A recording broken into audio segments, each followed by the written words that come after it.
Good morning +1 class. तो हम अपने अगले टॉपिक के साथ आते हैं।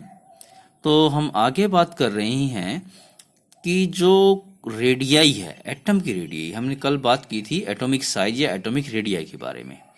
तो आज हम बात करते हैं कि मुख्य रूप से जो एटम की रेडियाई है हम उसे 3 टाइप में स्टडी करते हैं। Number 1 covalent radii, number 2 wonder Waals radii और नंबर 3 मेटालिक रेडियाई। तो अब यहाँ पर हम देखें कोवेलेंट रेडियाई कौन सी रेडियाई होती है। तो कोवेलेंट रेडियाई में हम बात करें तो ये हाफ डिस्टेंस होती है किन्हीं दो एटम के न्यूक्लियस के बीच की। वो एटम कोवेलेंट बॉन्ड से आपस में जुड़े हुए होने चाहिए और दोनों सेम एटम होने चाहिए। तो it is the one half the distance between the nuclei of two covalently bonded atom of same element in a molecule। तो एक ही मॉलिक्यूल में एक ही प्रकार के दो एटम कोवेलेंट बॉन्ड से जो जुड़े होते हैं उनके बीच की दूरी को, उनके बीच की हाफ डिस्टेंस को हम क्या कहते हैं? कोवेलेंट रेडियाई कहते हैं। जैसे कि क्लोरीन का एटम क्लोरीन के एटम से जुड़ता हुआ Cl2 का मॉलिक्यूल बनाता है। अब यहां पर जब उनके बीच में कोवेलेंट बॉन्ड होगा तो देखिए क्लोरीन का जो बाहरी सेल है और इस क्लोरीन का जो सेल है वो एक दूसरे के साथ ओवरलैप करेगा। तो जिसकी वजह से जो इनकी जो ये उनकी मिड जो डिस्टेंस हो जाएगी न्यूक्लियाई के बीच की, तो इन दोनों के न्यूक्लियस के बीच की जो दूरी है वो है 198 पिकोमीटर। तो इनकी हाफ डिस्टेंस हो जाएगी 99 पिकोमीटर। तो मतलब क्लोरीन एटम की जो कोवेलेंट रेडियाई है वो होगी 99 पिकोमीटर। आगे हम बात करते हैं वंडरवाल रेडियाई। वंडरवाल रेडियाई क्या होगा? अब ये भी एक हाफ डिस्टेंस है कि दो एटमों के, एक जैसे एटमों के न्यूक्लियसों के बीच की दूरी की।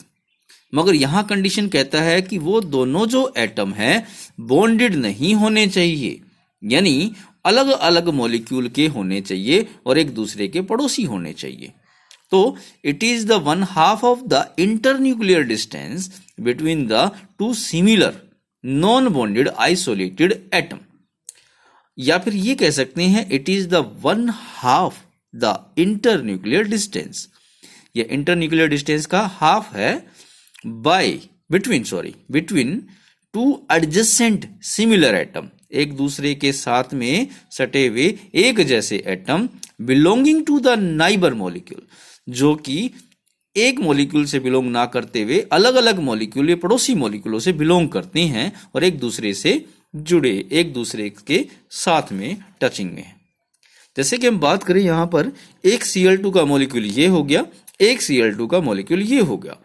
तो एक मॉलिक्यूल का Cl एटम और दूसरे मॉलिक्यूल के Cl एटम, इन दोनों के बीच की जो इंटरन्यूक्लियर डिस्टेंस है, बीच की जो दूरी है, हाफ डिस्टेंस है, उसे हम क्या कहेंगे? Van der Waals radii.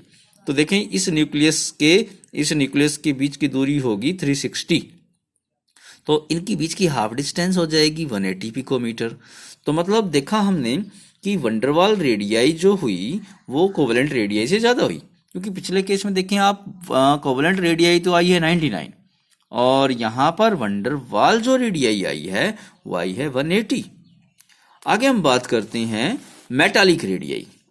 मेटालिक रेडियाई के ऊपर हम बात करें तो ये भी हमारे पास वन हाफ डिस्टेंस होगी between the two nuclei of adjacent metal atom. यहां पर इन्होंने कहा है कि मेटल एटम के बारे में इन्होंने कहा है adjacent metal atom in a metallic lattice। जैसे कि हमारी कोई मेटल है और मेटल के अंदर एक एटम दूसरे एटम के साथ में सटा हुआ है और तो उनके बीच, दोनों के न्यूक्लियस के बीच की आधी दूरी को हम मेटालिक रेडियाई कहेंगे। जैसे कि हमने यहाँ दिखा रखा है, देखिए सर्कल से टच है और इसके न्यूक्लियस और इसके न्यूक्लियस की हाफ डिस्टेंस। तो अगर मैं इन सभी को एक जैसा एटम मानूं तो देखें यहां पर ऑर्बिटल ओवरलैप नहीं हुए हैं।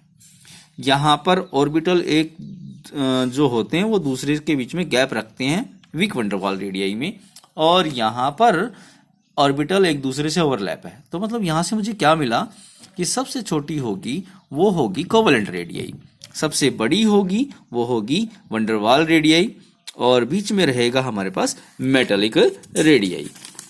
तो इसी से हमारे पास जो इनका ऑर्डर आता है वो है कि कोवेलेंट रेडियाई सबसे छोटी होती है, मेटालिक रेडियाई एक ही एटम के बारे में बात करें, मेटालिक रेडियाई जो होती है वो सेकंड पोजीशन और सबसे बड़ी होती है वंडर वाल रेडियाई। अब factor affecting the atomic size, जो एटम का साइज है उसको क्या क्या चीजें प्रभावित करती है। पहले तो हम बात करते हैं न्यूक्लियर चार्ज। एटम के सेंटर में न्यूक्लियस होता है, उस न्यूक्लियस पर जितना ज्यादा चार्ज होगा, मतलब उसके पास जितने ज्यादा प्रोटॉन होंगे उतना ज्यादा वो बाहरी इलेक्ट्रॉन को अपनी तरफ अट्रैक्ट करेगा। अब प्रोटॉनों की संख्या डिपेंड करती है एटॉमिक नंबर के ऊपर। तो अगर जितना ज्यादा न्यूक्लियर चार्ज होगा तो मतलब बाहरी इलेक्ट्रॉन का न्यूक्लियस की तरफ अट्रैक्शन उतना ज्यादा होगा, जिसकी वजह से सेल ज्यादा दूरी तक नहीं फैलेगी, वो इनसाइड अट्रैक्ट होगी, जिससे साइज छोटा होगा। तो मतलब with increase of the nuclear charge atomic size will be decrease. अब यहां पर हम बात करते हैं नंबर ऑफ सेल के बारे में। नंबर ऑफ सेल या फिर प्रिंसिपल क्वांटम नंबर के बारे में। Principal quantum number number of shell के बारे में हमें बताता है। प्रिंसिपल क्वांटम नंबर का रिप्रेजेंटेशन जो है वो n है।